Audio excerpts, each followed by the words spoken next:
Well, hello everybody. I'm today here from my office Vista, and I'm here for Heike Bach. She's ill, so I'm giving her talk.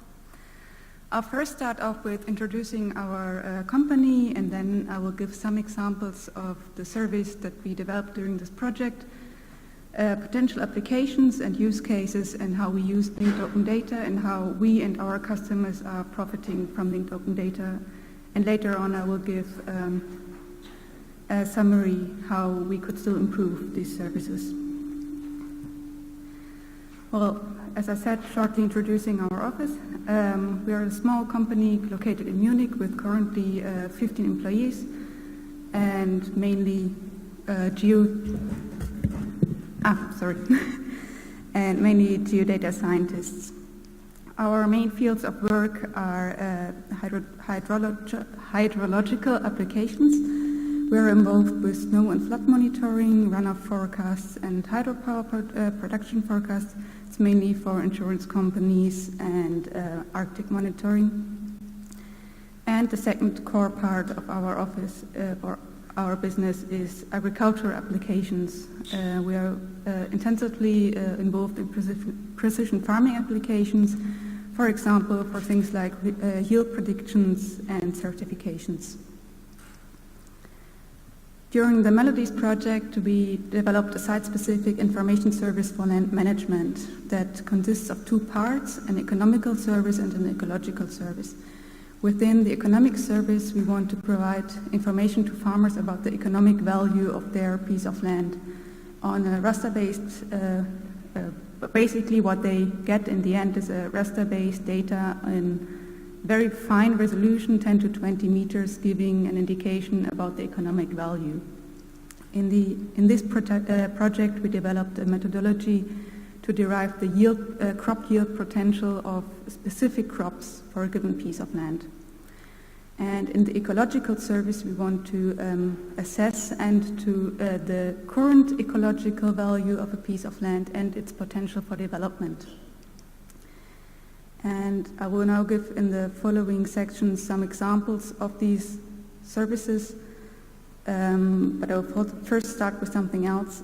Mainly for these services we are using, well, first, why do we need these services?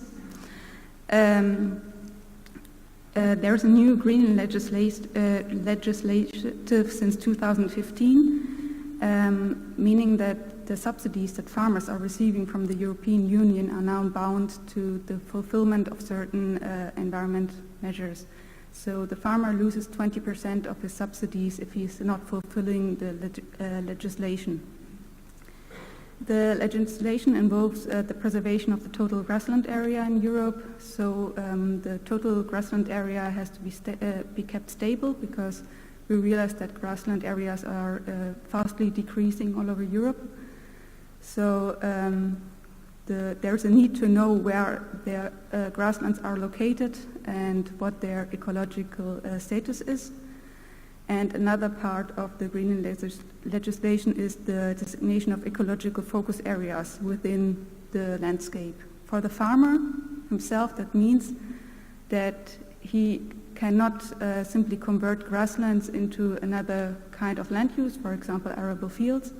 And the designation of ecological focus area means that he has to give 5% of his arable area as ecological focus areas. So there he applies certain measures, for example, planting of buffer stripes or reducing the intensity of agricultural production, no application of fertilizers, some kinds like that, in order to give a benefit to environment. So the challenge in this lies, we have to combine these more environmental friendly management while still maintaining the high agricultural production and still being able to produce our projects in an efficient way. And this is why we developed the services, because basically we want to provide farmers with the advice how to increase their yields, where they can get the best yields and where the better places are to designate the ecological focus areas.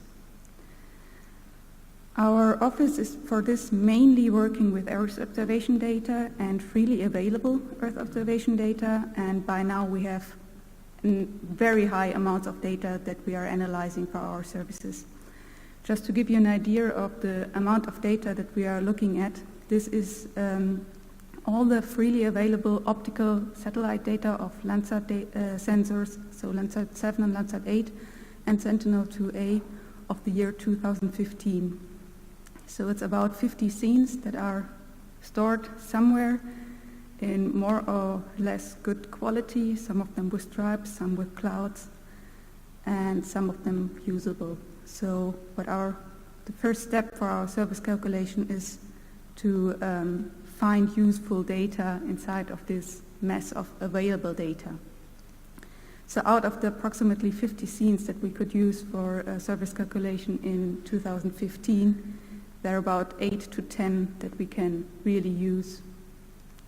And this is already where linking open data comes into this part of service calculation, because we wanted to know if linking open data could assist us in finding correct scenes and identifying them. And there are already approaches like the cloud solutions tested in this project to store this data on clouds and to standardize the metadata so you can easily find it, and you know what quality your satellite scenes have.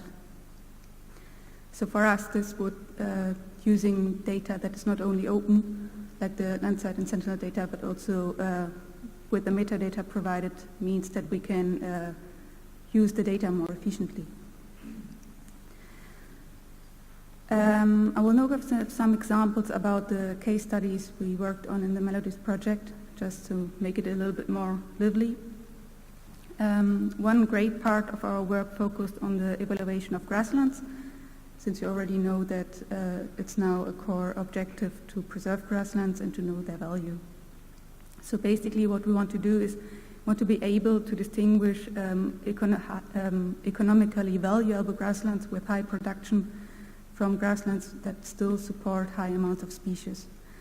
So we used freely available satellite data to derive the growing cycles of plants for meadows, and to derive cutting dates and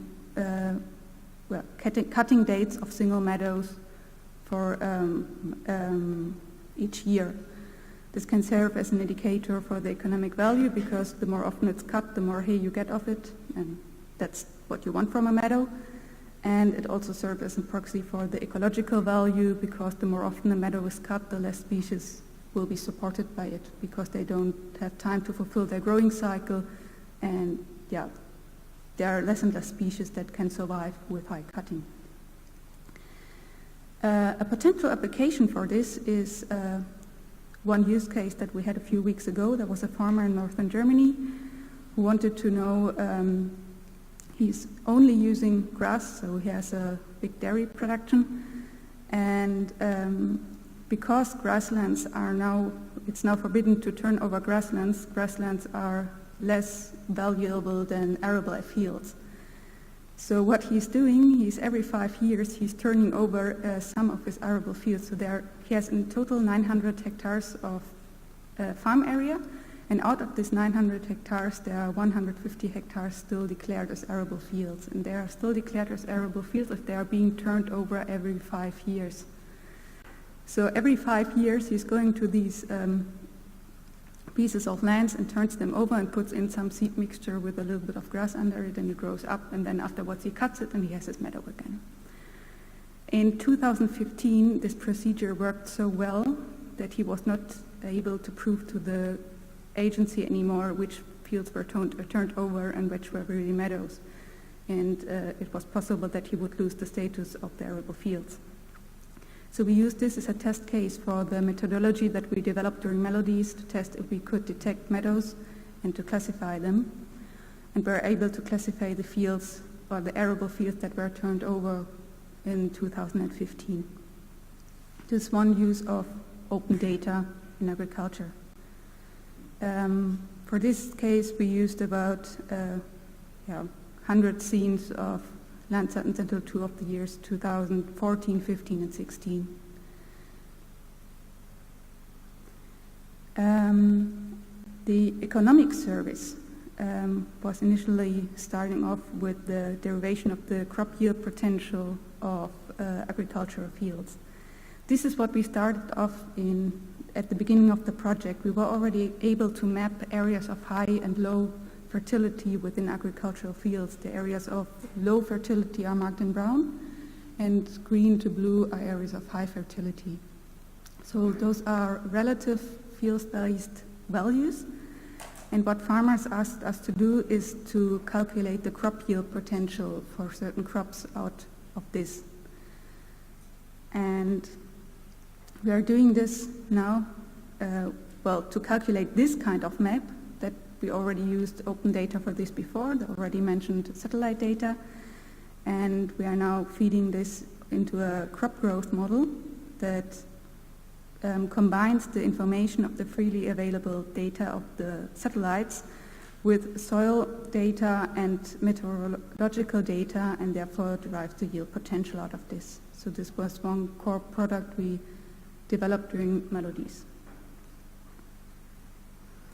And in the end, this looks like this, like a map of the crop yield potential for winter wheat in this case, of a farm, and you can see that there are clearly differences in the fields. The areas marked in brown have a much lower yield potential than the areas marked in green. So the crop yield potential is only the first step for what we really wanted to do in MELODIES. Since we know that farmers have to find suitable areas for greening areas within their fields, we assume that they want to take the areas that were on the map mapped in brown. So they would, of course, try to find the areas with the lowest economic potential within their fields to apply those screening measures, for example, the buffer stripes.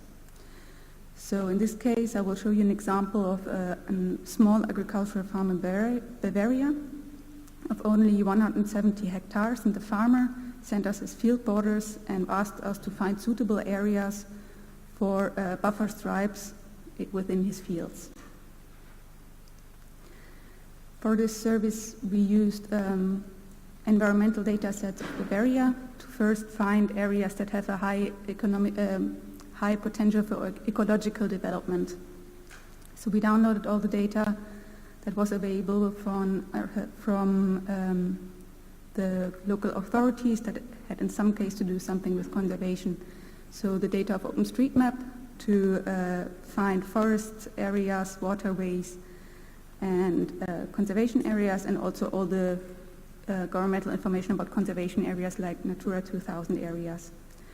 And used this to combine this with the crop yield potential that we already derived from the satellite data. Both of these examples that you just saw are also from our demo that is already on the demonstrator portal of MELODIES. Well, and then in the end it works like this. You have your fields and the farmer provides the field borders, and then you know where are the ecologically more important areas. And we did a proximity analysis to find areas that fulfill both criteria. So basically, what you can see on this slide, areas that are close to ecologically valuable areas and have a low yield potential. The low yield potential areas are in this case again marked in brown. And this gives us an information where to best put the greening areas. So basically, the farmer gets this information all from open data that we processed for him. Just to get an idea how much benefit he has from that, because of course we want to give a benefit to our customers in the end. We calculated that when he would put the greening areas or the ecological focus areas, as I mentioned, about 5% of the total farm area in the areas of low economic potential, this would save him around 600 euros a year at the current wheat price on the market. So this doesn't sound very much, but for a small farm of 170 hectares, that's already quite a lot. We can provide this service at the cost that we need for our calculation time. or basically when the service is ready, the farmer only has to add the cost for our calculation time, and he can reuse the analysis for following years as well, because the areas of low potential will not change that much. If you had used non-open data for it, for example, I did a calculation on how much it would have cost approximately using rapid eye data, which costs about 500 euros per scene, and we would have needed around 120 scenes to do this calculation. The service would have cost him already around 60,000 euros, which is far above anything that any normal farmer in Germany can afford. So I want to close with 2 slides. First of all, how can linked open data support our services? Well, our services, or the services I presented here, are completely based on open data. They would not be existent if there was no open data.